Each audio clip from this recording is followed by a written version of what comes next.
You are now listening to Out of the Blank.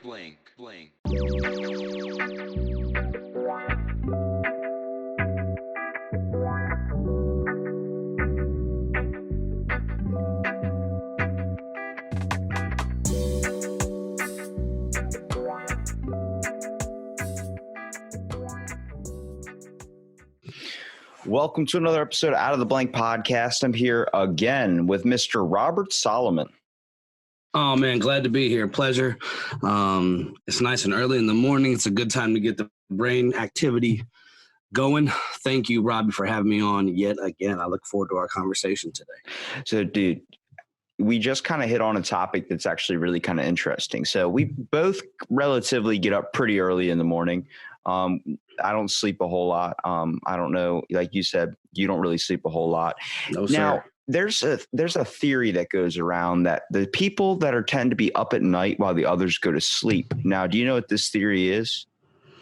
I've heard different things. I've heard different theories involving people that don't sleep very often. Like a lot of them are geniuses because they tend to stay up late, but then they get up early because their brain's always trying to formulate something. It's always trying to learn. It's always trying to solve problems that it might have in its daily life. Oh man, that brings in a whole new thing. Maybe I'm actually really educated. Who would have known? No, but the thought of night watchers. So I don't know if you know a whole lot of what night watchers are, but they're basically back in the hunter and gatherer days. They're actually the people that would watch over the group while they slept. Like night patrol, Right. Cougar comes out of the woods. Next thing you know, there's at least a couple people warning everybody while everyone else is sleeping. Because I think I've discovered two types of people in my life. One, the ones that like being kind of up and around and social with everyone during the day. And then there's the people that tend to do their best work at night, that work a lot of night shift jobs, bar positions, mostly because they feel like either they can't communicate with the average everyday people on the basis of they might be a little bit too draining. I know we talked a lot about paranormal, supernatural type things, Yep. a high level of empathy. I think everyone experiences it at different rates, especially when, you've been in a conversation with someone and it feels like it's not going anywhere and you honestly feel drained after the conversation. Yep. I feel like the people that are up at night, such as the ones I encounter at the gym at like 2:00 in the morning, they're too smart to have a conversation like you were saying, or they just don't feel like hassling with people.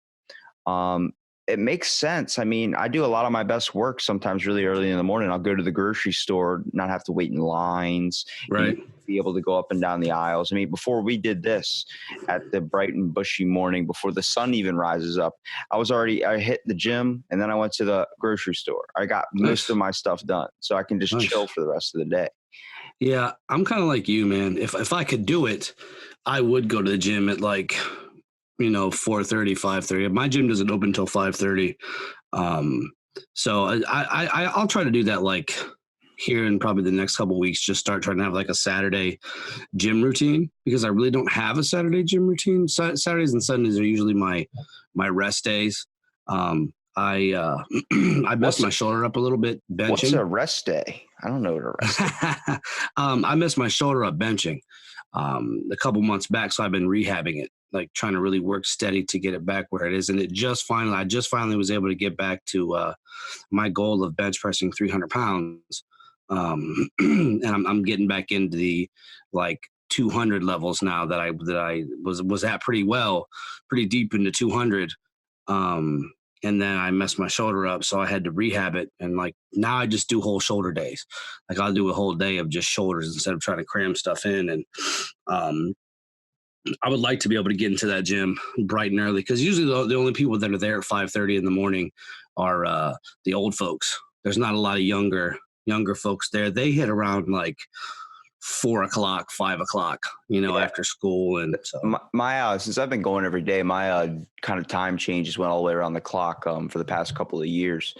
And, once you're doing 7 days a week, you switch over to isolating certain muscle groups on certain days. There's no chest and Right. back. There is back day. There is chest day. There's Right. leg day. And mostly just because when your arms can't move, you got to switch over to legs that day. You know what I Right. Yeah, I tend to because of my hectic schedule, I don't have the weekends to do that kind of stuff because I'm usually working around the house or fixing some stuff up or trying to get things running around here. You know, especially with fall here, I'm doing a lot of gutter cleaning, a lot of yard maintenance and stuff like that. So it's just, you know, it's something else when you have to incorporate that. You know, and then you have family life and stuff like that. So, All right, so you host the Uncanny Earth, okay? Now, yes, sir. you've Yes. talked to all types of people. You've talked to the people that go into the paranormal, the people that go into everything under the sun that is involved in this wonderful Earth that we lived in. And I was happy enough to be on one of your episodes. We talked about China's social credit score. Yes, sir. Have you been seeing more of this happen in the news recently? So I've been seeing a lot of like, and I, you know, this is something I've seen coming for a while. I've seen a lot of like just social media crackdowns on like freedom of speech. And I know that people will say, well, it's not freedom of speech because it's owned by a corporate or a corporation. They can make their own laws on the social media aspect. But I've noticed a lot of like, and I hate to use the this buzzword, but shaming from people that have differing opinions. And I'm seeing that quite frequently, and I'm seeing careers get ruined.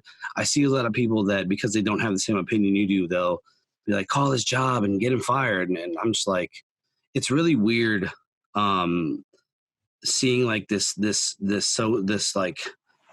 uh, like just hatred of people and like trying to take their lives away from them, you know, type of social mediaing, I guess, like the whole policing of social media. And now with China and the whole Hong Kong aspect and our like the NBA here and just like they're sticking up for China, like, you know, this, that, and the third. And it's like, China's like, we're not going to have games in your country anymore. And it's a mess, man. To be perfectly honest with you, it is an absolute mess. Well, the world's shifting, I think. I'm obsessed with kind of like the primal nature of people in a way, because I've talked about it before. There's a primal thing in us all to care for one another, but it gets misplaced with what I call a little kind of false personality trait that is given to us by the adopted society we've created today. And Hmm. I don't want to be the guy that's like, oh, we need to start a revolution, but I'm watching so many people start to be more aware of things nowadays. And I'm not talking about conspiracy theories. I'm not talking about all those wonderful little things that you end up finding later in your life and feel like you've been lied to. But I'm Right. talking about there is a thing going on now where we're not caring about one another anymore.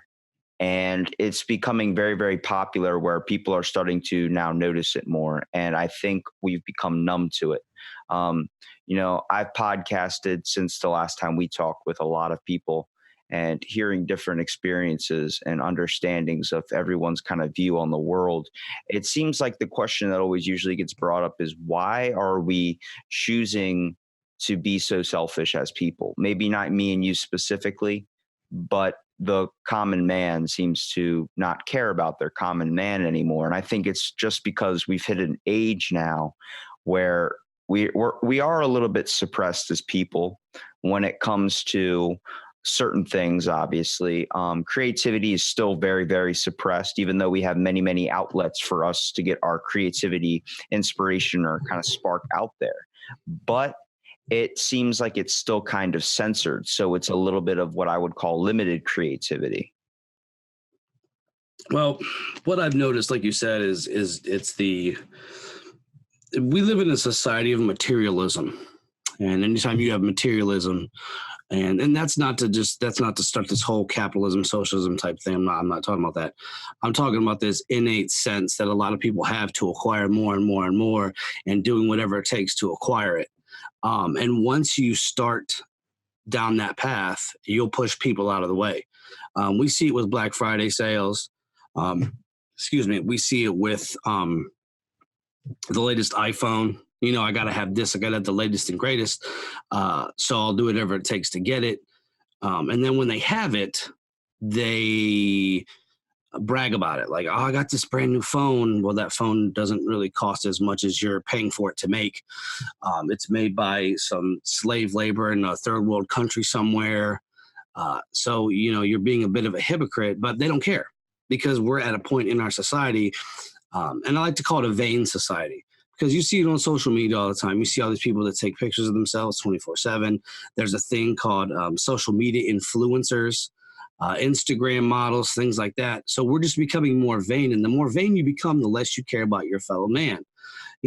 There's no sense to sort of take care of the next person if you don't have to. We don't have that in our society. And I think a large thing that plays a role of that is because we are not a homogenized society. Like in countries like Japan or anywhere where you're going to have people, like a specific set of people that outnumber, like your minority groups. In Japan, they tend to take better care of each other. There's more of a respect aspect to the country. Here, there's just, because we don't have a homogenized society, white, black, Asian, Latino, you have all colors of the rainbow in this country. So you don't have that sense of duty to your fellow man. You don't have that sense of loyalty because first off, we don't look the same. So we look at somebody else and you're like, well, you're not the same color I am. So I don't have any loyalty to you. Well, that's why government projects and all these experiments, they happen in another third world country or something, because Right. it's so easily done to experiment on somebody that doesn't look anything like you. Right. And really, it depends on your experimentation too. Like stuff here is more of like, media influencing and social media influencing. Instead of it being a physical experimentation, unless you started getting into big pharma and foods and what they put in food, a lot of the experimentations that we have that are done to us are more through social media, are through, because the media can twist something up so much. And, you'll see that one saying that's on every single news. They'll say the same thing. And I've seen this. I've seen it done. I've seen it recorded. I've seen it with my local news where I'll turn on NBC, ABC, CBS, and they have their own local affiliates. And they'll all say the same sentence. It'll all be the exact same sentence. So somebody is feeding them that. And then if you look at studies where they've taken television and they'll put somebody in front of a television for so many hours of watching just dumb programming, sitcoms or what have you, and then test them, they see that their intelligence will drop from when they took the test before watching television, and then they show them they have them watch television with commercials, with the most just uneducated programming possible. And in our day and age, that's pretty much almost everything on TV is just trash.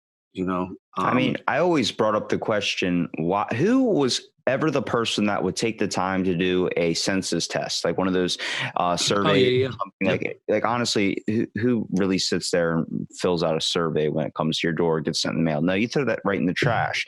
And I realized that was the old school way of trying to find what the audience was after. Now it seems like media does it in a way where we don't even glance over it anymore. Advertisements, entrepreneurship, all these amazing things that have been able to come out and get us, aware of what's going on around us, seem now that we're not even really, I guess, looking for an advertisement anymore. It just shows up and we gloss over it. It just imprints into our brain now. I mean, how many times do you look up something on your phone, the next thing you know, you're getting an advertisement for that exact thing? Or you're talking about it on the phone with a friend of yours, like, hey, I need to run out to Home Depot. I got to get some, some roofing tiles. I'm replacing my roof. Next thing you know, Facebook has an ad for, a roofer in your area. And they're like, do you need your roof replaced? So they're definitely listening into your conversations and then tailoring your conversations, your lifestyle. They tailor that to you through your social media. It's happened to me. I'll be looking up something, next thing you know, and I'll be on the laptop looking it up. And then I'll go through my phone. Boom, there's an ad for something I looked up on the laptop. So it's all connected. It is connected. Do you think now with social media, okay, if I was going to throw this kind of rating system onto it, do you think one, is meaning good and 10 Right. meaning bad. Where do you think we land on with what's going on with technology now? I would say we're at least a 7 in terms of bad. All right, I was gonna say 6 for sure. So that we're in the ballpark here. I like that. Right. Right. Um, because now it's not technology that's really helping people. Social media to me is one of the worst inventions in our time. It's just, I mean, I understand the good of it. I do. I understand, there's people in other countries that have dictatorships and they're trying to get it out, and social media is a good way to do that. But that's overshadowed by your so-called Instagram influencers and your so-called cancel culture. They get and the bullying. Like that's one thing I don't understand, because I grew up in a time where if somebody bullied you, just punched them in the face. You put hands on them, because that's how people have to learn. Like humanity has a weird, like, they got to learn the hard way type of thing. And Well, people, once you got into a fight or something, you've got your ass kicked. It wasn't on video. right, You didn't go world around. star. Yeah, it didn't hit you like in your 40s or whatever, like 30 years Right. after. Like there's kids nowadays that are afraid to do anything because that video could pop up 2-3 years later, then everyone's talking about it again. It doesn't just die and get forgotten. Right, That right. And I mean, we see that a lot with some of your more famous folks, where videos will resurface. Um, the Prime Minister of Canada was caught doing blackface, and that video was out, or that picture was out, and it resurfaced like a couple months ago. So I mean, with the internet, and that's probably the greatest invention of our lifetime, is the internet. It's the greatest thing that's probably ever happened in terms of our timeline. And on the tail end of that, it's one of the worst, because of things like Facebook, because of the dark web and the Silk Road and things like that. Um, but like you said, you could get into a fight back in the day, and you could punch somebody in the face, and it's not going to show up later. Today, everybody's filming it. Everybody has a camera on their phone. And it's funny, because when we were talking about the social credit score, there's basically snitches that will take pictures, and they'll call on their neighbors. And we're doing it here, but we're doing it freely. We're doing it, oh, there's a tragedy. Let me whip my phone out so I can film it. And then, next thing you know, it's on the news or it's flying around social media. And that, what you're doing really, to be honest with you, is you're helping a surveillance state, because there's cameras everywhere you go. You go to the bank, which makes sense. I want cameras to be at the bank. If my money's in there, I want it. I want that to be protected. But you go to your local Dunkin' Donuts, there's a camera. You go to your thrift store, there's a camera. And I mean, that's something that's been pretty prevalent for years. But now they're on street corners. They're at your traffic stops, so they can get you for speeding or what have you. But what they've done is they've made it so cool to take all these pictures and video and put it up on social media. So what you're doing now is you're helping the state watch your fellow man, and they don't have to do it. And you're doing it because you want to do it. Like, yeah, man, I took this video of this lady screaming racist epithets in the front of the CVS. And I'm like, so you're just showing the ugly side of humanity. And they promote that. They promote the living heck out of that. The more negative the action is, the more views it receives, the more notoriety it receives. And it kind of reminds me of when people say, when they're reviewing a business, and one bad experience, that person will tell everybody and their brother. A good experience, and they might tell 3 or 4 people. So it's kind of the same situation. A bad experience, that'll fly through the internet. You say you're like I said, that lady that was screaming racial epithets. That video, and the video was funny because there's a guy that walks by, and you can tell the guy's like, he's had enough of today. Like he's probably going to get some. He's probably got a baby on the way or something. He's just fed up. He just walks by the lady and goes, "Hey, lady, give it a break." Like, we as a society are so desensitized to the tomfoolery of other human beings that we're just like, can you just shut up for a little bit? Like, I'm trying to get through life the best I can, and you're just getting on every last nerve I have. Well, And see, the funny thing is, we as people have this human characteristic to want to be aware of dangers and surroundings mostly. Right. But that gets blinded when our surroundings and information, we get leaked to all the stuff that the media plays. Because now, before you used to just look up in your local newspaper, see what was going on, and it would tell you all the problems going on in your area. Now you're Right. getting problems that are going all the way across the globe that aren't affecting you right here, but Mhm. they're affecting your mind because it's showing you what's happening out there, what you should be aware of, which is creating possible outcomes in your mind to act a different way when you walk out Right. into society. This is all a problem with surveillance. I'm not a big camera guy. I'm not Yeah, any me of either. I'm not a big type of guy that wants to get Alexa in his house and everything. And it all started after, the incident, 9/11. Whenever that happened, we had an Yep. act that was passed that seems like it impinges on a lot of freedoms, even though it's supposed to be designed to help fight that from an incident like that from occurring again. So it's called the Right. Patriot Act. Right. And I don't know if you're too specifics on the Patriot Act, Oh, I but, sure am. but I the sure main am. one that is of concern is Title II. Yep. Title II, enhanced surveillance and procedures. I mean, if you just look at the Patriot Act titles, Title I is enhancing domestic security against terrorism. If someone read that to you, you'd be like, I'm 100% for that. Terrorism is bad. But then it seems like as the titles increase, it starts to get a little bit sketchy. And when I mean sketchy, let's go to Title II, enhanced surveillance procedures. Okay, reading that, I would agree with it for sure. We should do that. But is anybody going to sit there and actually figure out what they mean by enhanced surveillance procedures? Does that mean that they can incorporate cameras into my homes without my consent? Right. Does that mean this can go this way? This can go that way? No, because that would be against your freedoms.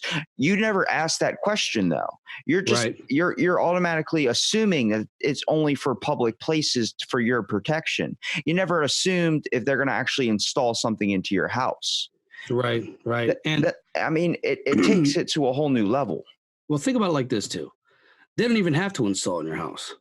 You go buy the latest TV, there's a camera in it, there's a microphone in it. They're listening to you and filming you regardless. All you've done is just given them the access to do it. But here's the thing. You're already doing it for them anyways. When you post pictures, and I post pictures on social media mostly because I'll be out on doing some Uncanny Earth work, and I'll be meeting some folks that are in the field that I work in, and I want to get a picture of them, and I want other folks to see, hey, you know what, this person's cool. Make sure you support them, and that's what I do. I'm a firm believer in promoting people that I like working with, like yourself. Every Friday, your page goes on my in the group. I want people to follow you. I want people to listen to your show. But on the flip side of that, people are so ingrained now to whip out the camera and start taking pictures instead of enjoying the moment, or because they want to take that drama, like you said, World Star and all that, that we're doing the surveillance for the state. And yes, when you read the Patriot Act, and me and you, we're there's very few of us, right, in terms of the overall population. I surround myself with people that think out of the blank, that think, I love that you just did that. that don't, that question, that like you said, for anybody else, yeah, I want to be protected from the terrorism. Me, if you read that to me, I'm like, well, now that just means they're going to try to watch us more, Yeah, because well, they'll do it under the guise of terrorism. And here's the thing, and I was thinking about this while you were talking about the need for safety. What they do with the argument is, so they'll say, oh, you don't want to be watched, but what happens if your neighbor's house gets broken into? Or what if such and such gets sexually assaulted? Or what if such and such gets murdered? Now we have evidence to prosecute them. And so you'll drum up that fear. And the easiest way to play on public is fear, is to say, oh, we can start catching more criminals. But what they don't tell you is now they can watch everything you do, every single solitary thing. So you'll never get privacy. Well, it scares me because Me you too. see a lot of people now going on Amazon and installing home security systems. It seems like that's a very popular thing. If you go onto Amazon right now, it's going to tell you top deals are for some home security systems. Yep.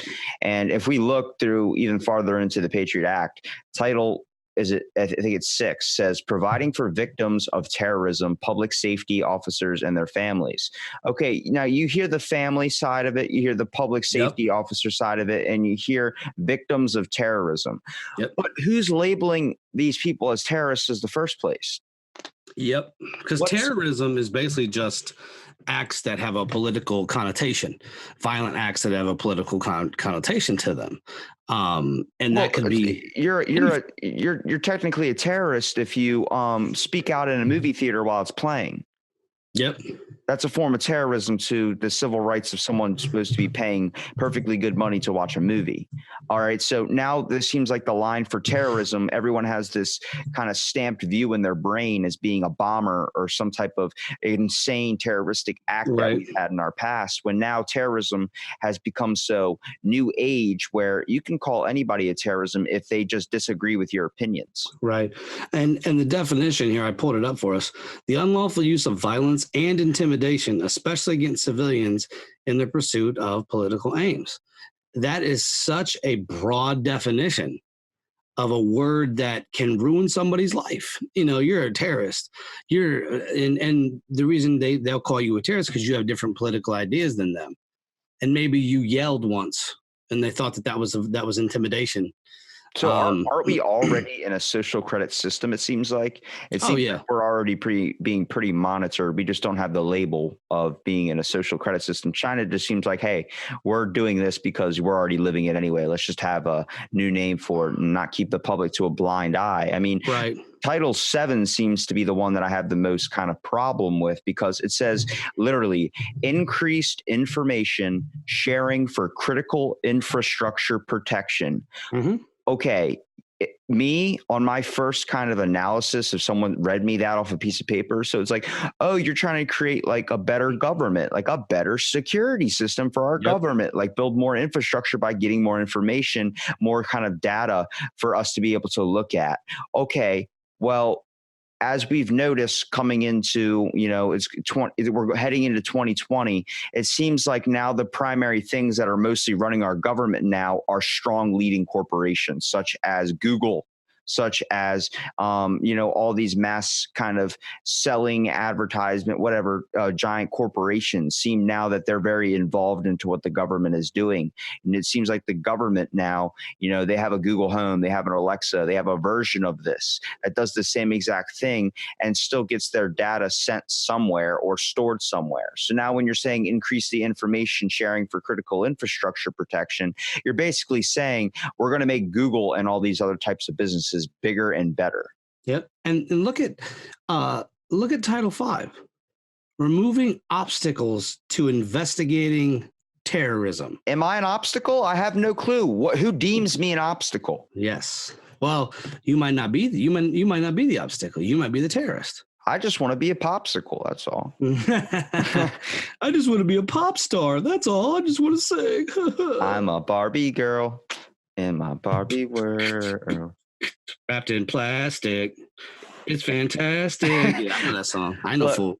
I'm telling you, man, it's if you start to look at anything very, very detailed and actually choose to question it, you start to question it a lot and be like, wait a minute, is anybody else reading this? Is anybody else actually paying attention to what is getting passed on around us? No, because they have to be home in time for the latest episode of Dancing with American Idols, or they have to be on the latest racism trend of, and the media is really funny. Like, they make it to where, you get a lot of these people that'll go crazy over white folks. They'll say all this craziness about white folks. But if that same thing was said about other folks, it would be craziness. It'd be craziness. But see, they do that not because they want this big backlash. What they want is to sow that division. So they'll keep the division going.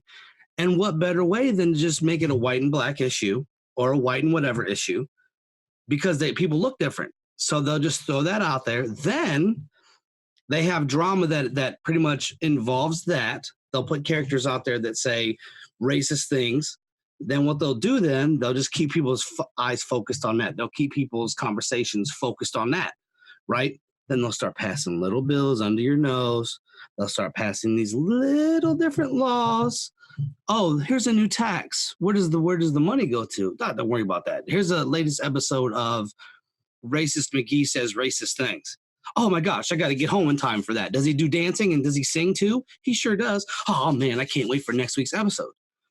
You said Dancing with American Idols, and I immediately you blended like two shows together. I did. Dancing with the Stars and then American Idol. I immediately thought of Simon Cowell being like, "You suck at dancing and you suck at singing." I'm like, damn, he can't do anything. You can't. You're terrible as a human being. And so what they'll do is they'll do that. They'll throw that out there because drama sells, man. I mean, drama is like the biggest thing that sells. Reality TV has exploded since I was a kid. Like Survivor is what really did that. And then boom, everything is reality. Did you hear my theory on reality television? I would like to hear it now. It's on the basis of when you don't have conflict in your everyday life, you go and look for it somewhere else. Oh, that makes sense. So like I'm pretty sure everybody has a day where like it feels like nothing happened, like extra out of the ordinary. There was no interaction with people, such as like there was no conflict at the store. There was no problem. You just went to work, worked, not dealing with anybody, or went to school, no problems arised. Then you kind of came home and you felt like you were a little bit empty. You know, you feel like the tank was at like half. You still had a whole bunch left. So you go and you turned on the television and you went and watched like Jersey Shore. You went and watched something that had conflict in it. And I think that's why reality television is so popular, because when you don't have conflict in your everyday life, you go and look for it somewhere else. And I could definitely see that. Me, myself, if I don't have conflict for the day, it's a good day. I'm just going to kick back and relax. And I do enjoy some drama, not reality TV. That's trash to me, but you know, shows like Power or the new season of The Man in the High Castle, which is amazing, starts this coming Friday, a week from yesterday, and I'm hyped because it's the final season, and it's a really awesome like look into what happened if Nazi Germany and Japan won the war and America didn't, and America got nuked. Oh, so you're talking about Operation Cherry Blossoms at Night. Yeah. And it plays on that timeline. And so Japan gets the Pacific part of the United States, so like California and Oregon and places like that. And then Germany gets New York because Washington's been nuked. So Washington's pretty much a dumpster fire. Or DC, I should say, not the state. So they have New York and they control that. They control the eastern seaboard. And then the middle of the country is a neutral zone. So that's where everybody goes to the middle to kind of meet. And there's a lot of like political intrigue and a lot of stuff dealing with the occult aspect of the Nazis. A lot of time, like there's a time travel kind of a thing, and films that show what happens if there's films that show our timeline of us winning World War II, the flag going up at Iwo Jima. Robert, you're bringing me into this way too early in the morning, and I'm about to dive full on. And thank you so much. You just gave me the open window for this. So I have this, like, I'm all about like the conspiracy, not really things, but more of the government programs that are true, the stuff that we kind of built our system on a kind of a shaky foundation. Yes, sir. The problem is not the government, okay? The problem is that people are the problem. Now, everybody is beautiful and wonderful in their own unique way, but we have this adopted nature to us where we choose to not care about our individual man anymore. We tend to just want to get something for ourselves. We live in an entrepreneur world now, and it seems like everybody just wants a piece of something. Everybody wants to leave a legacy. And that's damn right true. But when it comes to people run the government, now you're putting your faith, the government is not the problem. It's that people run the government, such as you put your faith in a system that you believe to be red, white, and blue. Okay. Now let's kind of look at that a little bit more closely. Who's involved in the red, white, and blue government? When you say the government, who are you talking about? Well, there's multiple branches, but there's people that run that. And people tend to be a little bit easily slide when money gets pushed along their way. Sadly, that's the people we choose to elect, but that's how the world is honestly running at some points. Nobody ever wants to believe in a shadow society, a shadow government, all these types of things. But is it really out of the realm the possibility to think that your freedoms are actually pretty damn limited when it comes to a lot of things, that you may not be actually making the choices you feel like you're doing on your own? Man, that's a heavy thing to think about. I would have to agree with you in one aspect that the government isn't the problem; it's the people allowing the government to be the problem. Like we're pretty lazy about it. We we go out and vote, but that's about it. A lot of people don't take time to go sit on city council meetings, and that's the lowest form of government is your local government, and that's where you want the change to take place. The top, there's more red tape, there's more this, there's more that. Um, so really, you want to start local. But to be honest, man, like the government itself only becomes the problem when the people let the government grow to a monstrous size. Um, it's very weird. Well, there's With always it. two things. This is my little bit of a theory that I'm actually seeing since the very first time I started podcasting. I've had this little theory, and I actually recently something came out about with the Vatican where 5 priests were arrested and documents were seized. There's been two things in the world that the government has always been afraid of. And one of them, they never ever bothered to question or bothered to even touch because it was way too strong. It was older than government, and that was religion. Another one, the most common one that is easily kind of divisible, but probably one of the most powerful is people. When the people choose to question, the government gets a little bit scared. Oh yeah, Okay. So, but our attention is easily divided. Our attention can be put somewhere else, such as a vaping crisis, such as a whatever gets played in the media so much where everyone seems like this is the problem we need to focus on. We need to eliminate this. And a bunch of campaigns come out of this. If anybody actually decides to be like, why is this becoming so popular and why are people like at the stake with it? Why are we all like lighting torches right now? Maybe someone else should check on what somebody else is doing, right, not people but the government. Like what are they doing right now, and why is this random thing being such a popular topic now?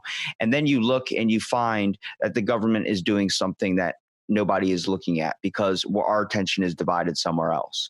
When the right, people start to question, the government gets scared, but they can easily take our attention into something else.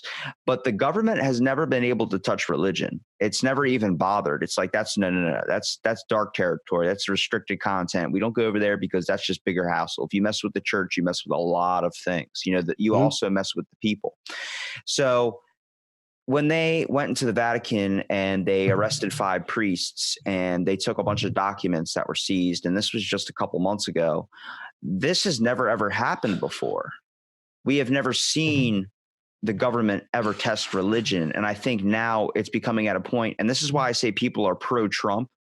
Trump is trying to pass immigration. A lot of hardcore Christians, a lot of hardcore religious folk, um, they are pro Trump for one specific reason, that he's putting up walls. It's not on the dehumanization of people, but it's the idea that now that we're having all these other populations come in here, we're not seeing Christianity and being Catholic as a dominant religion anymore. Even now, there's about a 35% of the population, like most of millennials, are now don't have a religion. They don't know what to believe in. They choose to believe in fact rather than a belief in some omnipotent being.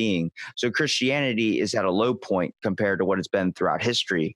That's why they're pro Trump, because he's going to stop all these other religions from entering our country, where it gives a whole new grasp or a whole new variety of different religions in America and whole. Well, if we look at it, a lot of the immigrants that are coming from Mexico, that are coming from some of these South American countries, are in fact Catholic. But what they do is they'll infuse the traditions, their local traditions, kind of like what we do, kind of like what Europe did. They'll infuse some of their local traditions, i.e., like Santa Muerte, the bony lady, the patron saint of death, which has been outlawed by the Catholic Church because they view it as, uh, they view it as being kind of evil, because Santa Muerte it's a, so she looks like a nun, but it's a skeleton. It's a skeleton with like uh, I don't want to say a nun, but I'm gonna say like she's a hooded figure. And they leave her offerings, like she's the patron saint of drug dealers, because they leave her offerings like cigarettes or liquor or what have you, and she protects them. and then there's like a whole thing. There's a subculture of it which was fascinating. I studied it a couple years back, and that was outlawed by the Catholic Church. But when the immigrants come over, they bring that, and this isn't something that's new. I think the religion that's afraid of that the most is Islam, because Islam is such a strict adherent to a specific code. There's no room for any sort of anything else to be pushed in to it. And that's why you see places like Iran. That's why you see predominantly led Islamic countries not have free speech, not have First Amendment, not have Second Amendment type of things, because they feel like if all it takes is that spark. And this is a good point here too that you had brought up. When the government is actually infused with religion, when the government is basically a religion itself, the people don't question it, because usually if the government itself is a religion, like Catholicism, did you know that the actual Vatican is its own country? It has its own courts. Yeah, It has its own military. Nobody questions that one, right? Nobody questions. Nobody says anything. Vatican is its own country, and that thing could be invaded easily. It's not like it's a gigantic country, but there's so many Catholics in the world that all they would have to do is say, "Oh my gosh, our holy city is under attack," and then so what happens is, because there's 1.2 billion roughly Catholics in the world, and 40% of those, they live in Latin America. So that's why you're seeing that. But 1.2 billion Catholics. Now, I think there's around 1 billion people that follow Islam, and the thing with Catholicism and Islam is they all have like a central location. With Islam being Mecca, with the not the Kabbalah. I messed this up last time. I was talking to Spider. Everybody knows Spider, my co-host. The Kaaba, the giant square-shaped black meteorite, or that encompasses the meteorite that Muslims are supposed to travel to once in their lifetime to make that pilgrimage to go see it. The same thing with the Vatican, right? The only difference is the Vatican is just a small country, and Islam has a larger political base. But when it comes to religion and it comes to government, when the two are mixed, it's almost like tree roots that are planted so deep you can't rip those out. Well, what's weird is I've podcasted with people that are priests, and I've podcasted with people that are masters in philosophy who end up losing their faith.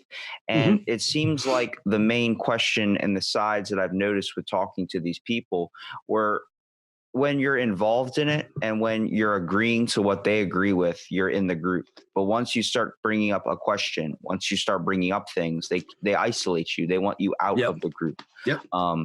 From a personal experience, I heard he was talking about how he started to bring up questions after reading the Bible over and over and over again, then going over into the Quran, and then reading all these other types of religious literature.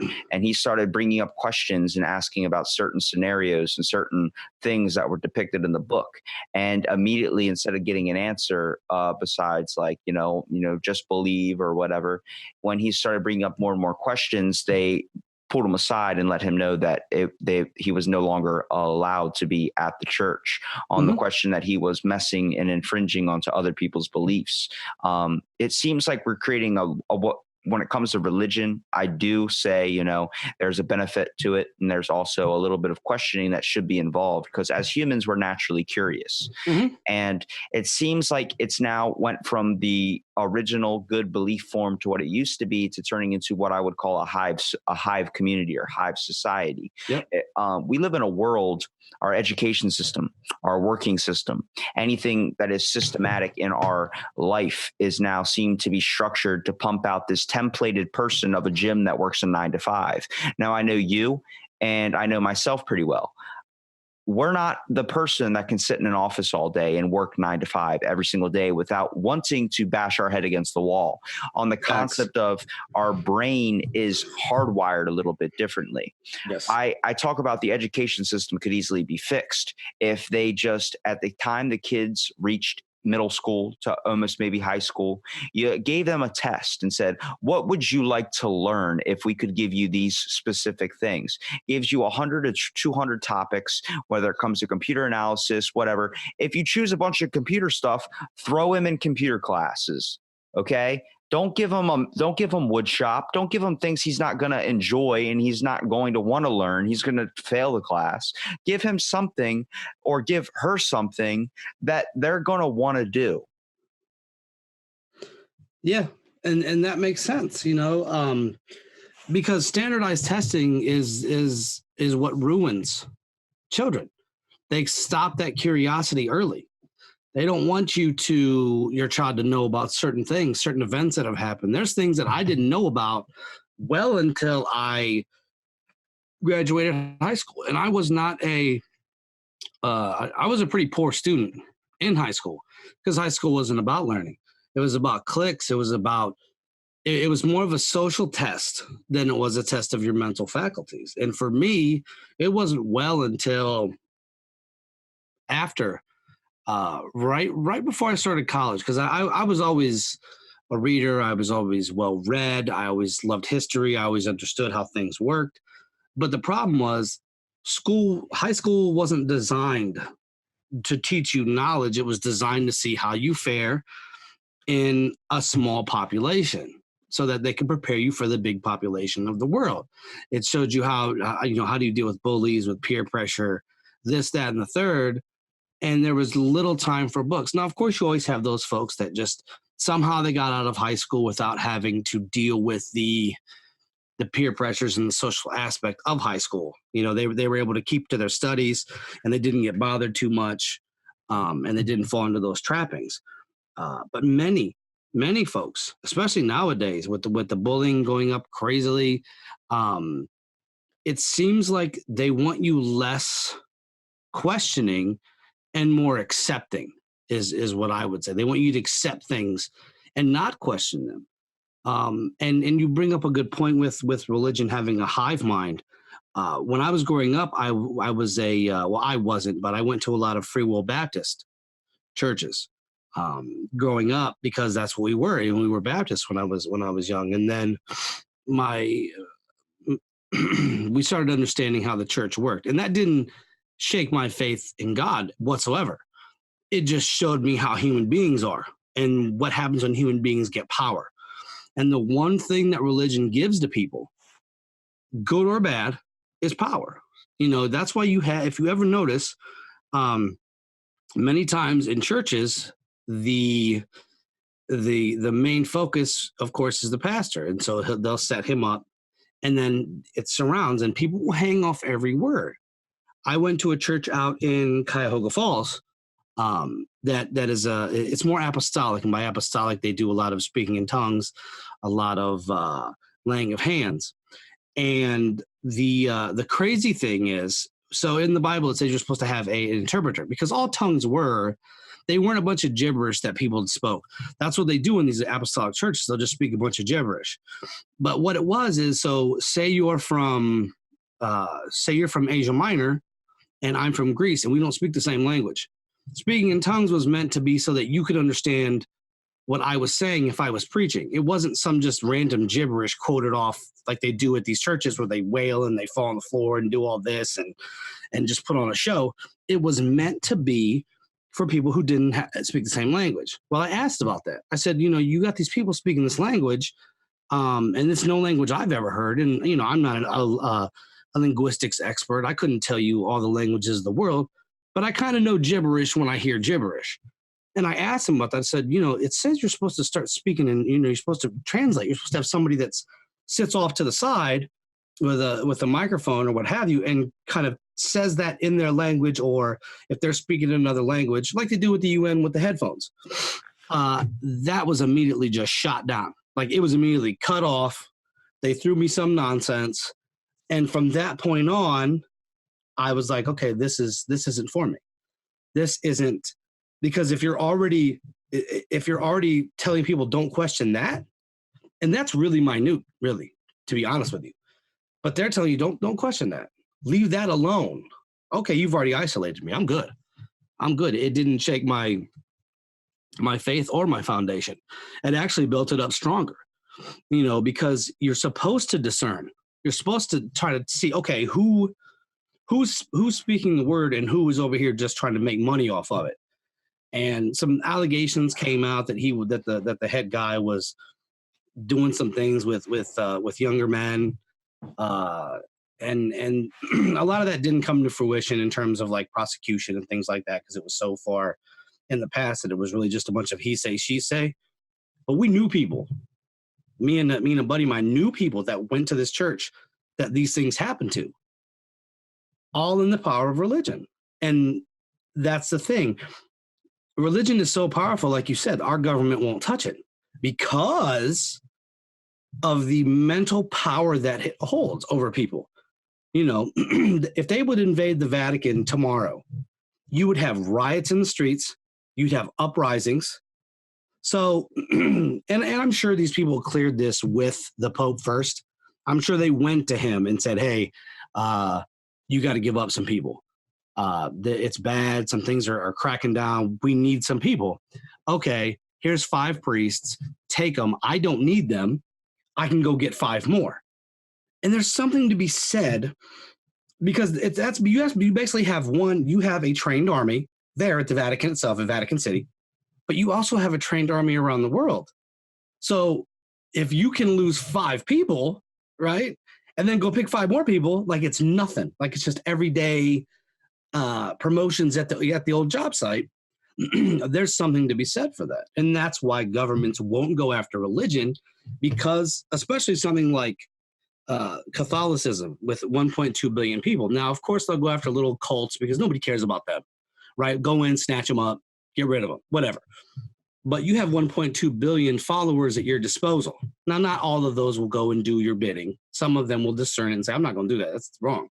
But you have enough to cause unrest. So you just take that unrest and you manipulate it however you see fit. That's why nobody ever, the one thing I don't understand is all these priests that have touched these kids, right? You touch my kid, I'm coming for your head. I will have your head on a pike in front of my house like some Vlad the Impaler. I don't care. That's my child. You're not going to do that. And we have yet to see that. We have yet to see the sort of killing of these pedophilic priests. And now, I have to ask myself why. Hold on. Do you think priests aren't really the problem? I think it's the people we appoint to be the priest. It seems like just having faith in general, having a license to do that is very, very easy to get. I mean, you know me, I'm an ordained minister under the United Church of Bacon, and that didn't take longer than an hour and maybe like an hour and about $45. It honestly was pretty simple. It's actually, you can get your ordained license on anything, even in the Christian church online. I think now there should be a stricter kind of basis on that of who gets appointed and who is doing that. But then that would, exactly like you were saying, where they could go get 5 more bodies. You can't get 5 more bodies if the 5 bodies that just got used were people that were highly thoroughly looked through and detailed to become priests. Right.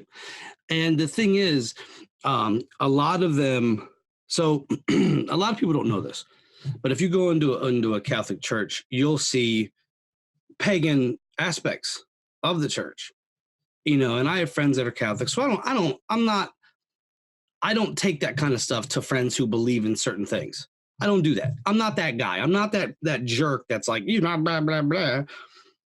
I just watch for myself when I go in places. But there's all these saints, and they have to know these saints. They have to know what it is all you really have to do is have good memorization and the ability to follow. And it's kind of, it's the same thing as a job. The Vatican is a corporation with a CEO being the Pope. You have CFOs, you have all your manager, you have your middle management.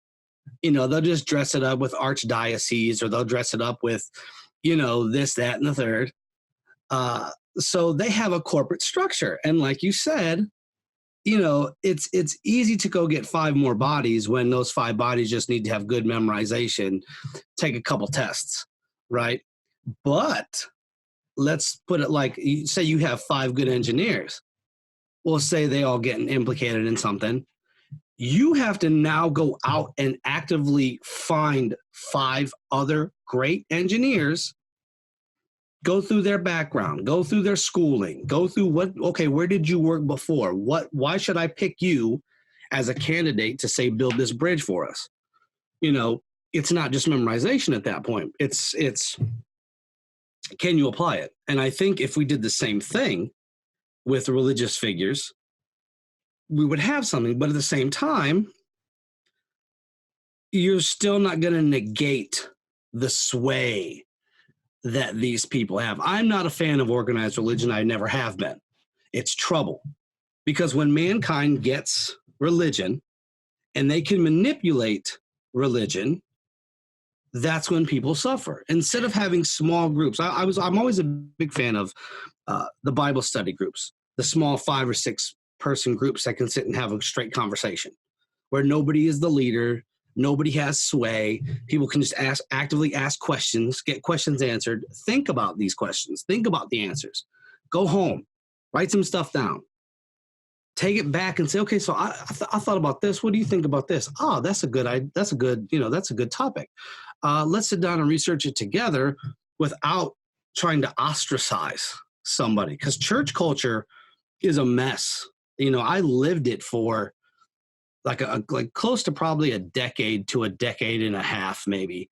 And you go in there, and if you don't dress a certain way, if you don't act a certain way, if you don't talk a certain way, you're done. You could know the Bible from Genesis to Revelations, everything in it, quote it verbatim.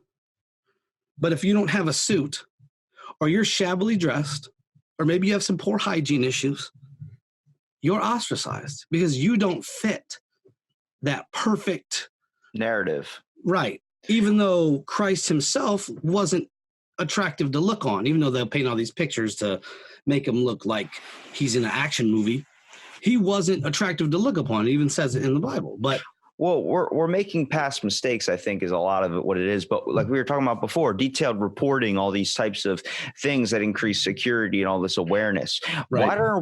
Why are we focusing on this? And we're doing it in the wrong aspect of how we should be doing it. If we want to do detailed reporting, we should be doing detailed reporting on systems of government, systems of religion, systems of whatever is involved closest and more personal to us. When you look at religion, anybody that is a fan of religion, organized religion or non-organized religion, that is a personal belief. That is something onto them. That is why you can never really infringe upon it, because you feel like you're infringing on that person's rights or how they choose to believe. That doesn't always mean that's how we have to take it. The way we should be taking it is, let's report and see what's going on inside of this. Get a background check on some of the people that are affecting these people's lives so closely. So we're making sure we don't get rapists. We don't get these types of things involved into the religion. And we don't get corrupted people involved into our court systems and our legislation, so we can make sure that things actually get fixed instead of creating a worser kind of decline into the inevitable doom is what I'm looking at, honestly. It's difficult because even saying this, it's coming from two people like me and yours perspective. That's not going to mean shit to anybody. No, it won't, because we're 2 people compared to how many billions of people in the world. But here's the thing. This is why people don't do this. And they don't want. Okay, so I'm a big fan of eggs, right? I enjoy them. I like to have them, scrambled, boiled, whatever. Green eggs and ham, man. Oh, that's mold, and you're probably going to get sick, but whatever. That's your life. Live your life. That explains my sulfuric farts, I guess. When you crack an egg, it all rushes out. I think people are afraid to do the reporting because if they crack that egg, I think they're afraid of what's going to come out. It's not going to be just a simple like, oh, okay, these, let's give the pedophile charges. It's not just these 5 priests that are pedophiles. It goes up to the archdiocese. Oh, now it's going up to a cardinal. Now it goes up to the Pope himself. Oh my gosh, my whole belief system is corrupted now. Because the highest man of the belief system that I implore, the man that we are all as Catholics are supposed to look up to, is okay with all this. Now you have a crisis of faith. Think about 1.2 billion people having a crisis of faith all at the same time. All right. There's going to be some blood in the streets. There's going to be heads rolling. Let's apply that to the government. Okay. We all live a pretty safe existence here in the States. You have your crime centers, of course, but I don't think people are prepared for the total collapse of a civilization. And I think that's why you have so many people that don't want to start doing this reporting on the government and the things they do, the Homeland Security Acts, this, that, and the third, because they're afraid if they crack that egg, that it's going to run out. And then everyday things will become a task. It'll go back to 1800s, where it'll be a lawless kind of civilization, because the government, once all the egg runs out, the government will be exposed. People are like, oh my God, you've been doing this, this, and this. And I'm not talking about people like us, who they label as crazy, even though facts prove us to be 100% correct. Imagine the everyday person becoming aware of what is going on. Have you had breakfast yet? No. I was wondering why you were talking about eggs. Because I'm hungry. Well, hungry. It's a good representation, honestly. That's a good example. Yes. I mean, the concept of we live in a very fragile world. People are fragile themselves. And we're looking at so much being involved with social media, technology. I always try and kind of aim in on this because of the concept of it is giving us a whole new grasp onto information in general. We've went from society, the Bronze Age, Stone Age, whatever. We've gone, and now we're in the information age. It seems like we're at a period where this is the most massively producing world or age at this time right now. We are so much new and brand new, awesome technology is coming out. But with all this information and all these amazing things that are coming out, what is actually getting done? You know what's getting done? Debbie gets to go to her prom and she gets to look cute on Instagram. That's what's being done. That doesn't affect me. I want to know. Doesn't. She doesn't care. I want to have faith in life again. I want to have faith in, that people are going to, wake up and start to, come together again. Things are going to get fixed in the local area, not the new iPhone that comes out, not a new video game that's coming out. I want to be more in tune with humankind. I want to figure out what's going on with all of us rather than what's going on with, if PlayStation or Xbox, which is the bigger debate. I have no clue, but I rather care and feel like our time needs to be invested in something else rather than this false, I guess, God that we've looked up to with technology in a way to make our life so damn comfortable. There it is. There's your answer. You just gave your own answer because our lives are so comfortable. We have that free time to waste. If you look back 100 years when we didn't have these things, life was different. It's easier to care for your fellow man when you're all trying to build a better society. But as soon as that society reaches an apex and you don't need your fellow man to continue, you drop him off. Now, folks like me and you, we care. I like helping my neighbor. He's an older gentleman, and I enjoy helping him out when he needs it. Him and his wife, they're good people. I do it because I enjoy doing it. It's awesome to help folks because in turn I've been helped and it's a very reciprocal thing.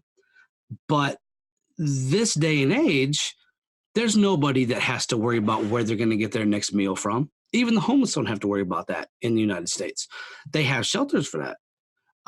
We don't have to worry about, I got to make sure the wolves aren't going to come and eat my livestock, or I have to make sure this coming winter, I got to make sure I have food stored up. I got to make sure I have wood stored up. I got to make sure my house is warm.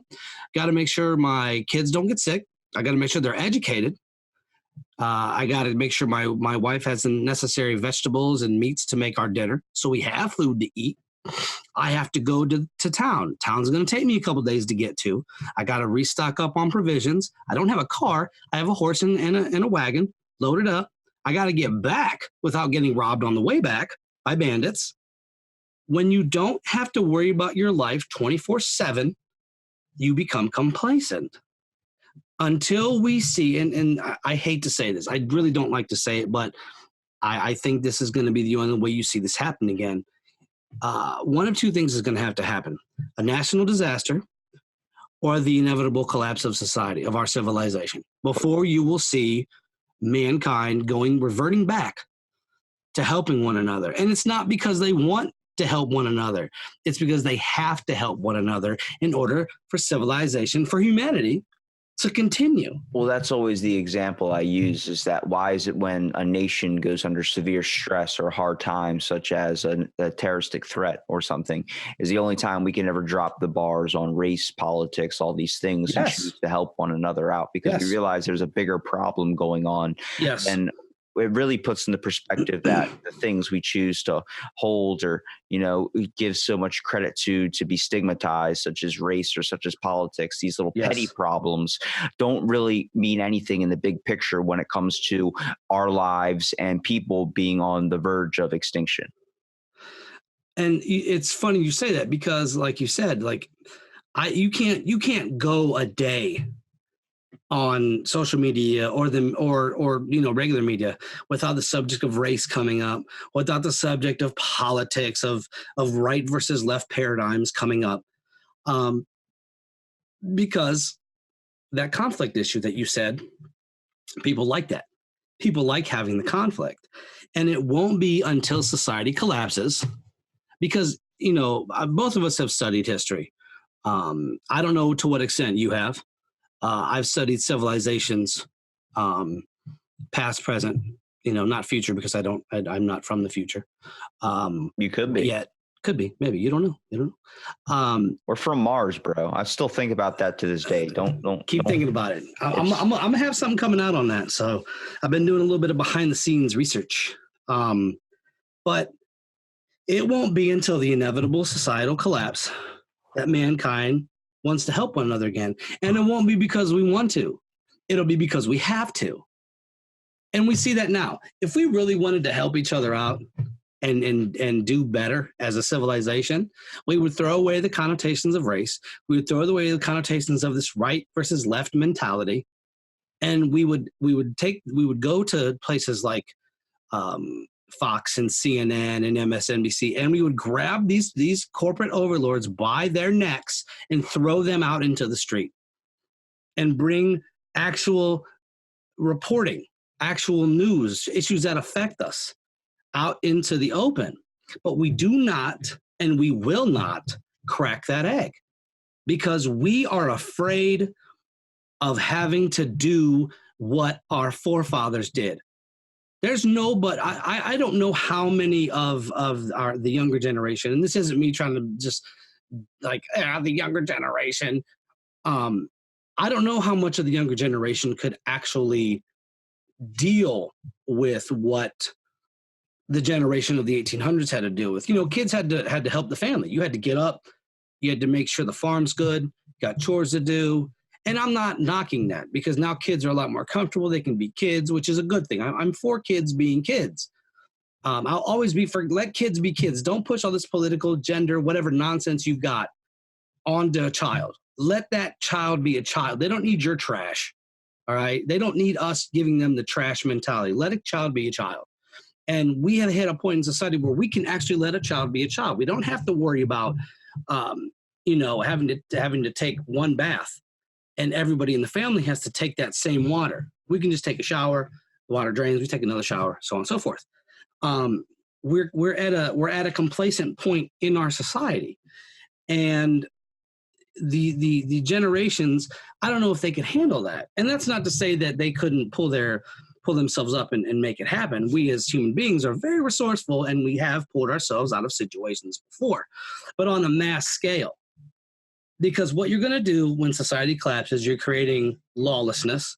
You have the technology now to do all of this, right? You have the technology to actually caused murder and death more so now than in any other time in history. So the inevitable societal collapse, what happens after that? What is your kind of thought on a divided power? Give me an example of what you're saying.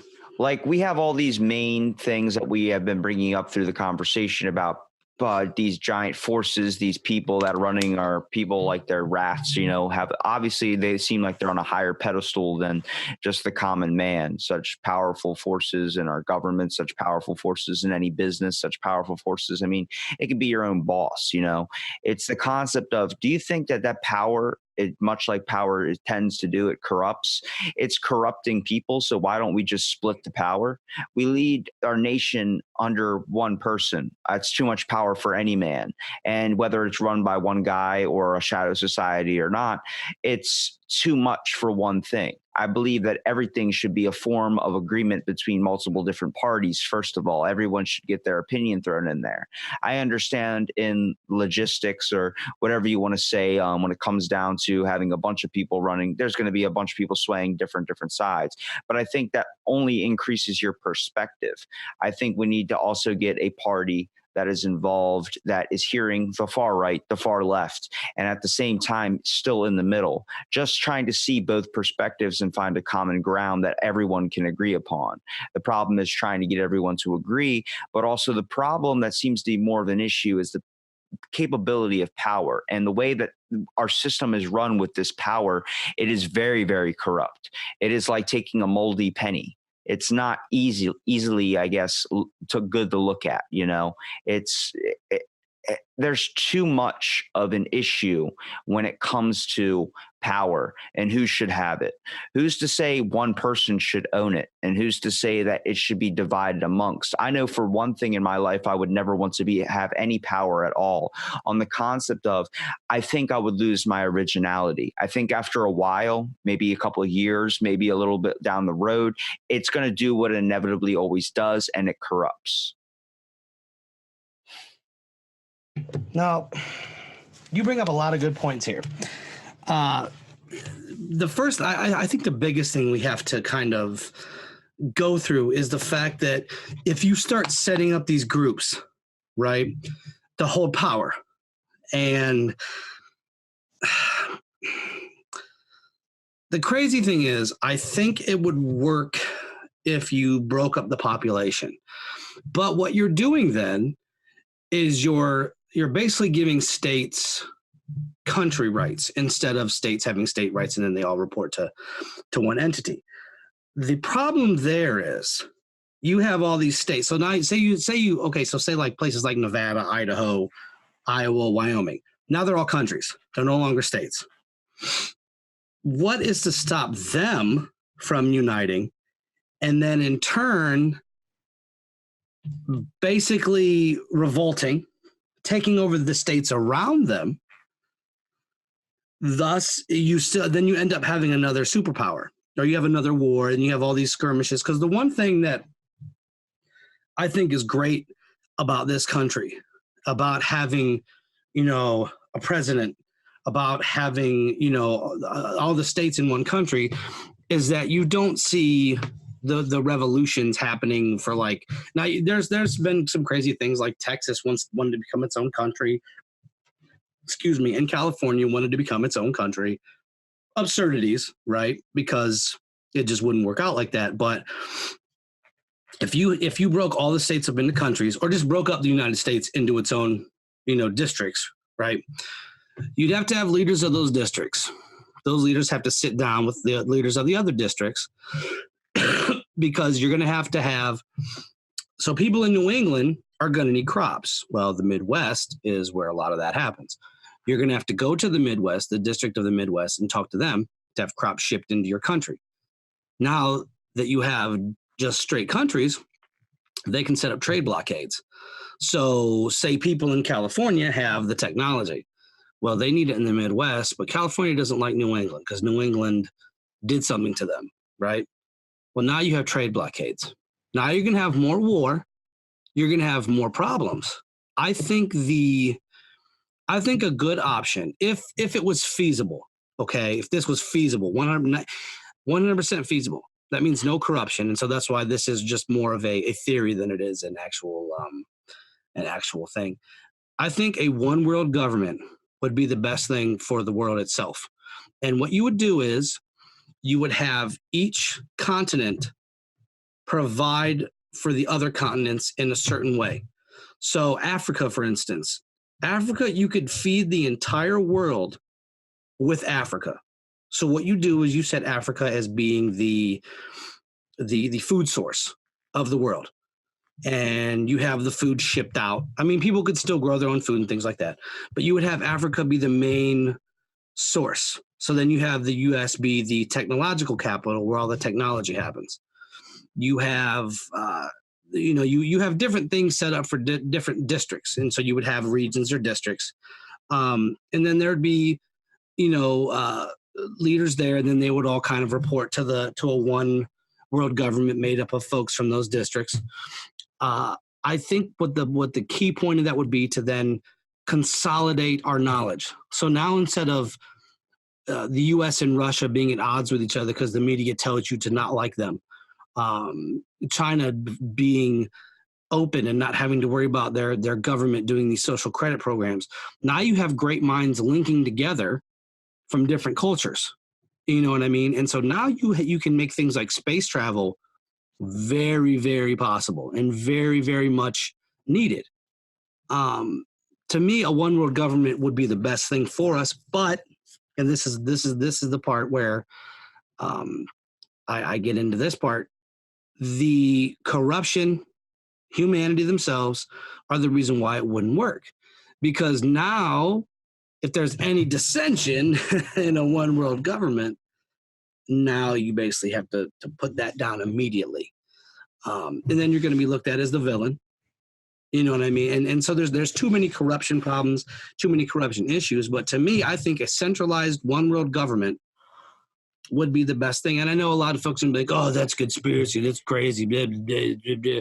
They're doing it now, George Bush. And I'm just like, if you look at the actual logistics of it and you look at us expanding our reach out to the stars and going back into space, which would be the best thing for us. Overpopulation, it solves that problem. But you need to set aside differences because this isn't something, us traversing space and actually setting down roots and living on another planet is something I won't see in my lifetime. I know that. I know I won't see that, but I would love to see the beginnings of it. And in order for that to happen, we have to put aside the racial differences. We have to put to bed the religious differences, the right and left differences. We need to cohesively come together and make this happen. And the only way to do that would be a centralized one world government because you couldn't do that. There's too much red tape in one country to the next. I mean, there's too many moving parts in a system that is running honestly not effectively at all. And I mean, I know my insight on it is just very minuscule compared to so many others' insights out there. But I believe that it also takes more than one pair of eyes to look at a situation, but we're being structured and created, manufactured, whatever you want to say, to have the same view, to have the same eyes. We're not looking with our own thoughts or feelings anymore. We're basing it off of judgments and claims that are knowledge given to us through a source, and we're all getting it from the same source. So it's going to be pretty strange that no one ever brings up the fact that why are all of our points so damn similar? Because we're looking and getting our information from the same exact thing. Yep. Nobody's reaching out. I've noticed a people will get their news from the main excuse me, the main corporate entities, but nobody will read books. And people will be like, well, why would I read a book to get the news? Because you can study history and see patterns. You can see what the media does. And then it's easier to watch because then you're like, I see what you're doing. They've done this before. This way you can form your own opinion. If you can structure your opinion around thought rather than emotion, logic rather than emotion, you start to see cracks. You start to see the shell crack. And bit by bit, you see some of that egg slip out until the yolk is fallen all the way out. that is why we need to, like you said, hold the people that we hold to the highest authority. We need to start doing that with the media. We need to start doing that with what they're teaching our children in school, because the teachers are raising your children, so to speak. When they got them in school for 8 hours a day, what are you teaching them? What are you learning? What are you putting into their brain? I always tell people, make sure you teach your children at home, because you actually have to undo some of what teachers are teaching your children. You have to undo some of that, because not all of it is productive, right? Not all of it, I'm going to make sure my child knows who Nikola Tesla was, because I didn't know who that was well until I was I would probably say high school, or maybe, and that wasn't even, that was just like a slight mention. It wasn't well until I was an adult that I really got the bread and butter. I wrote a paper on Nikola Tesla. That man, when I found out about him in high school, was definitely changed my perspective on a lot of things. Made me look at the world a little bit differently. Wondering if you want to talk about zigging when you should have zagged. That's one of those incidences. Yes, we wouldn't. Me and you would probably be. I probably would have teleported to your place right now, and we would have this conversation live. Yeah, we could have had a coffee. Oh, we would have. I would send you a coffee, because it would be possible. That scares the shit out of me too, because I know so many people that I'm friends with that would be sending me the weirdest things.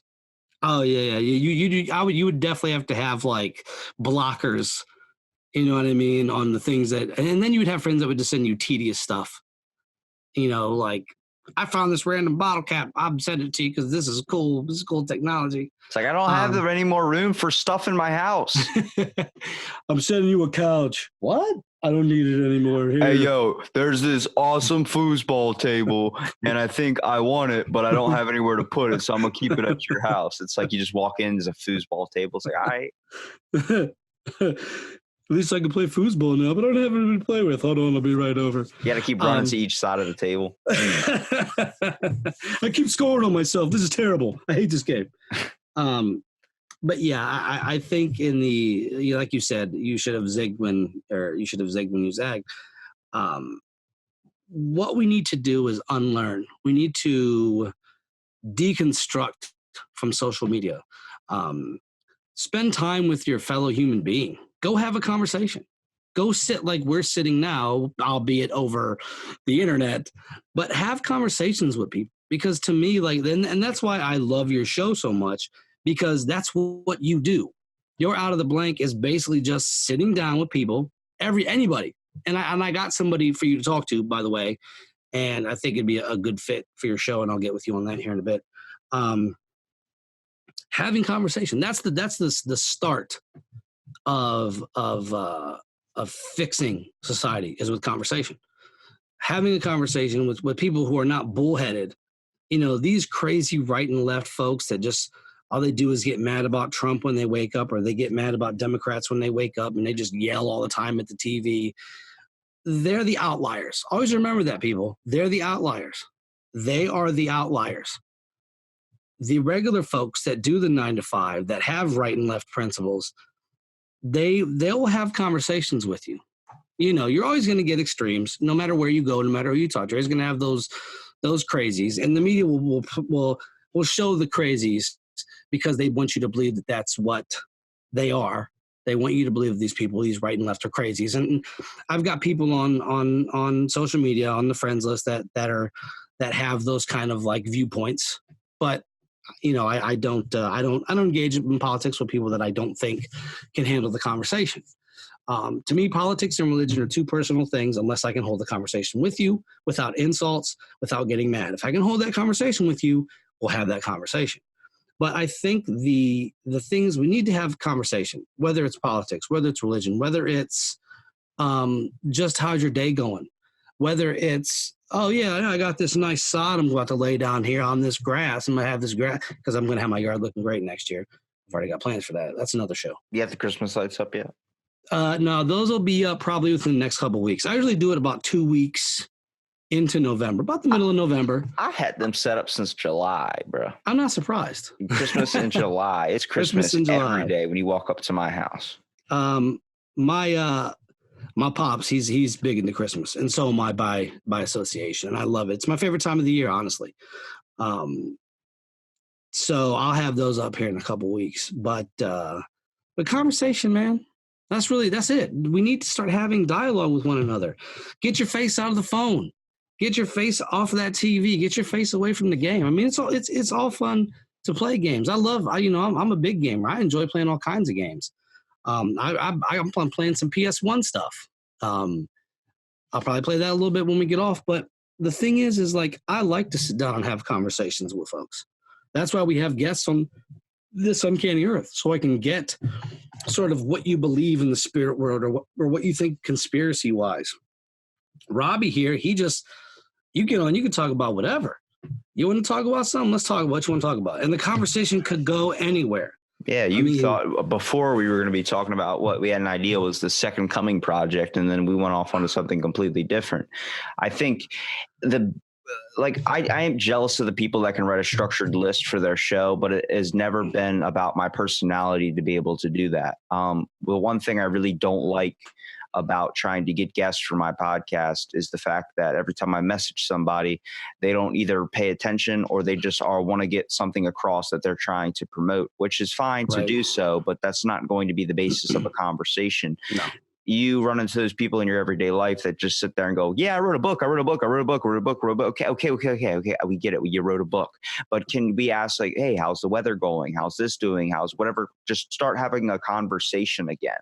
It's not, as we live in an entrepreneur world, which scares me. Don't send me your degrees. Don't send me your titles. Don't. Right. Just tell me your name and come on to the conversation. It's that simple. Yes. And the amount of people that message like, well, you see what my podcast is about, so are you going to attack me on this? It's like, no, I don't want to attack you at all. I want to have a conversation with you and figure out like, what are your thoughts? What conversation would happen if we just bumped into each other on the street?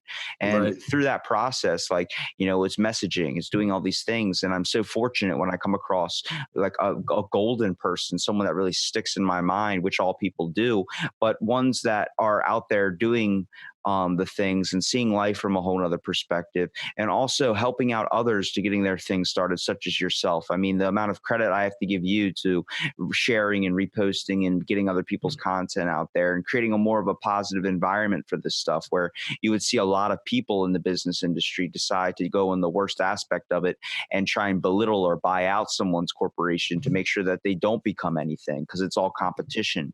But you see it as a benefit to humankind in general and to the world if we could just all have a voice and opinion out there and really get it out there, but don't force it down someone's throat. Just feel like you want to be heard. Right. And my thing is, and I've talked to so many folks in the field that I'm in, good folks, and we all have a basic consensus. This isn't a competition.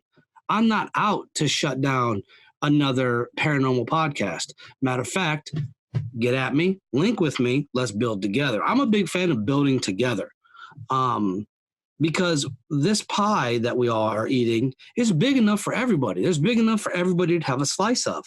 Now, that being said, if I work harder than you and I'm out here getting it in and all you're doing is just lazily doing it, I deserve a bigger piece because I'm putting in the time for that. My time is worth money to me.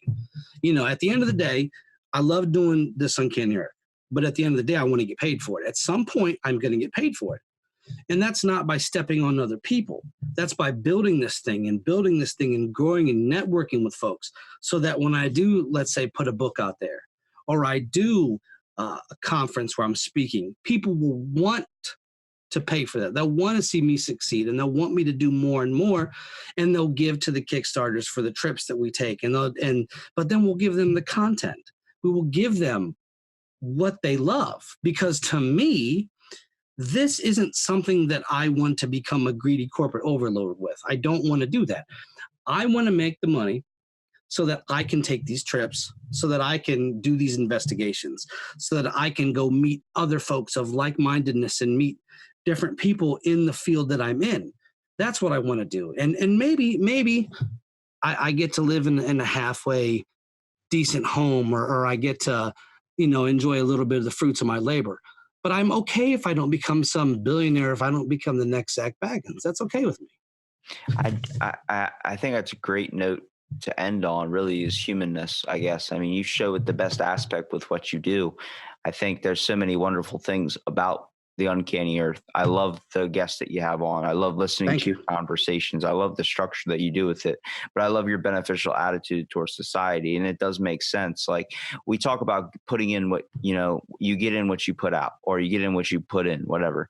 Right. It seems like now we're in a world where everyone's getting paid the same for the amount you put in. I think that creates a lot of lazy people. I'm at fault at times for doing it myself, but I'm damn well sure that this is something I care about. So I'm going to put in all the effort I possibly can, Right. considering losing sleep just to be able to get a conversation. Right. Only in the aspect of we all have something that needs to be shared. And the feedback I've gotten from it has been more than payment enough for me. I do appreciate you, dude, at least waking up in the morning and doing this podcast with me. Yeah. And the thing is, like, I'm glad we got to talk even longer because, I got up this morning at I think it was a little after 6. And I'm like, well, I'm up. Let me get some coffee. I'm going to text him to see if he wants to go ahead and knock this out early. And I'm actually sad that it's coming to an end because I could go on. Like, I could literally sit here with Robbie for probably another hour talking about a whole bunch of different things. I want to thank Robbie for having me on. Like, the connection of two Robs here has been dynamic. But go support him. If he has some merch out there that's floating around, go buy it. Go support what he does because I like what he does. I'm a firm supporter of this show because he talks to everyday people. He talks to folks that I've never met, but have different walks of life than I do. And I appreciate that. I like good conversation. And it's people that I may never meet in my entire life, but I get their perspective, which helps me build a better perspective of people because I'm not one to follow the media and they'll demonize a specific group of people. They'll say, oh, all Muslims are this, or all white people are that, or all immigrants are this, all black people are that. And I love that gets shattered on a consistent basis that, I listen to my dude Robbie and he had this person on and you're demonizing them, but that person is just trying to live their life, just like the rest of us. We're out here trying to swim in this sea of life, man. And we're trying to not have our eggs cracked, right? We're not trying to have that. We're trying to make society better, but there's so many sharks in the water. So I want to thank Robbie for having me on. I'm definitely going to be on again because I love being on this show. It's nice to not have to sit behind the boards for a change, not have to. I just get to talk. I don't have to make sure time and all that.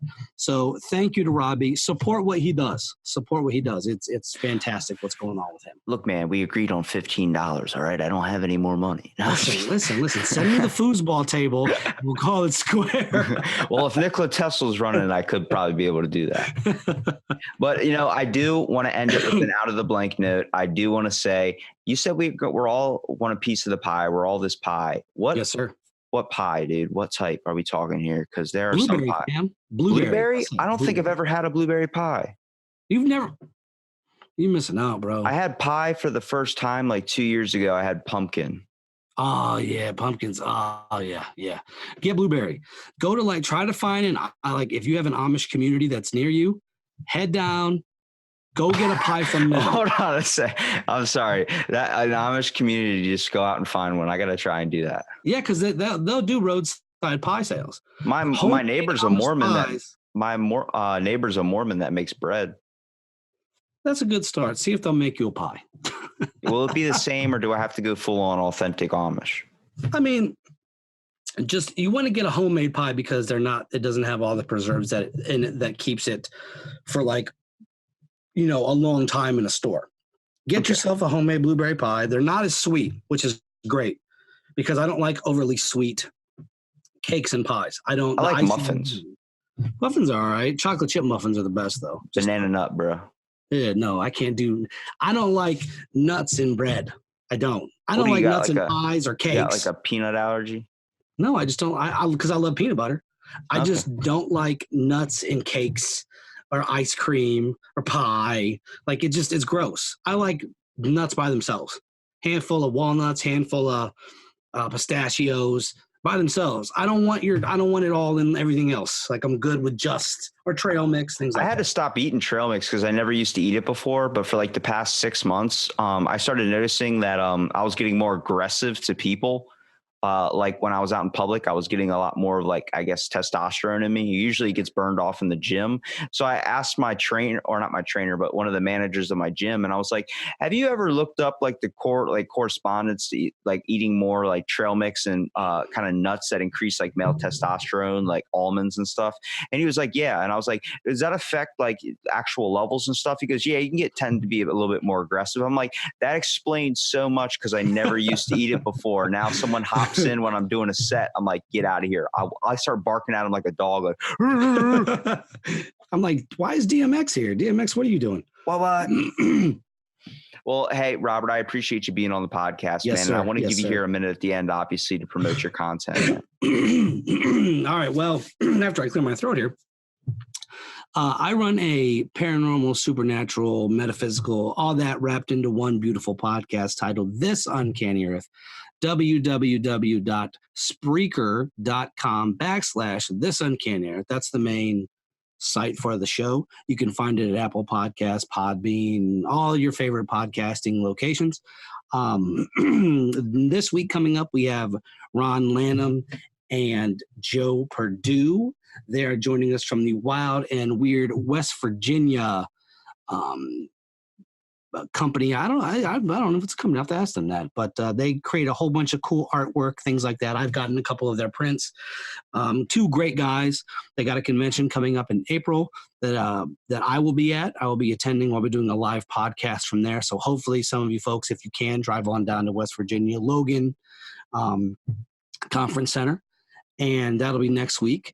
Our Thanksgiving episode we will not have because I want folks to enjoy time with their family. But we're going to leave you guys with a pretty cool Thanksgiving message. I'll probably do it myself after I've ate a whole bunch of turkey and pumpkin pie, so it'll be half tired.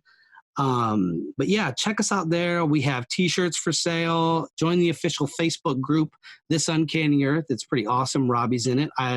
If you are out there and you're in the paranormal or you're in supernatural, or you want to talk about a religion that you adhere to, let me know. I'll have you on the show, let you give your piece. As long as you don't become confrontational, because I will have a peaceful discussion in my groups. There will be no shouting and yelling and cursing and things like that. So check that out. Check us out in the group. If you have a show that you want me to check out, shoot me a link. If I'll promote it as best as I can. And that's really it. Trying to think if there's really anything else. There's not really anything else. This Thursday, check us out every Thursday, 10 p.m. to midnight Eastern Standard Time. So adjust your time accordingly. Or if you're dealing with me, it comes on at like 8 p.m. Right. But yeah, check us out. This Uncanny Earth. Why be boring when you can be uncanny? You should definitely check us out. I love what I do. You'll hear it in my voice when I'm on the show. You'll hear it when I talk to guests. I love doing it. I've had Robbie on. I've had a bunch of other folks on. Last night I did a interview with Lee Dickey out of Canada. He's he works in the media. He works in TV and radio. And Robbie, I'll connect you with him because I think he'd be a great fit for your show. I think he'd be fun to have on your show. And you go on his show. He's a really good guy. I really like it. It's the second time I've talked to him. I talked to him first about Star Wars, and it's been nothing but a blast. So This Uncanny Earth, Google it. Check it out at all your favorite podcasting locations. Well, thanks for being on this episode of Out of the Blank, and stay tuned for our next episode.